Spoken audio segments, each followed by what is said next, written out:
بسم الله الرحمن الرحیم. دا یو ماشوم دغه باندې مونږ دوه هندو مذهب والا جنات راوستلو ورسره څه مسلمانانو مو دغه څه تکلیف ومه هغه تکلیف لکه بیان کوم منځلي راغلی دا اوس لکه ما مړی له پړلې راچولې کاږي او لاسونه مې مړی راچول مړی ته بیا چول او بیا بچ چې به هوښه به شو جارل به څه به کېدل بس پروت و پروت بیا یرده باندې ځه اوس توري تر باسي شاړیر تر باسي او اوس دوه میاشتې بعد راغلی بیا اوس څه دې ځین تلی بس ټیک دی بیا خو پیغه شنه راغلی دغه باندې چې کوم دی دغه به مړی ته پړی اچول پړی رسی ورسره به چې کله د مړی ته لاس اچول دل خو پته نه لګي د غریب ته چې د ماشوم یا چې څوک چې پلار به نه پوهېدو خو دا باندې موږ دوه جنات راوستو هغه جناتو دا اقرار وکړو چې بالکل د موږ په خودکشي کړې مطلب او موږ ډېره سخت سزا ورکړه ماشوم له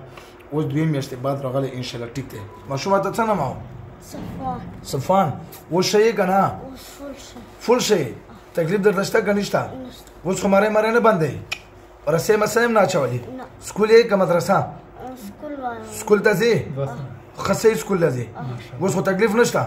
زه الله پاک شفا ورکړي ها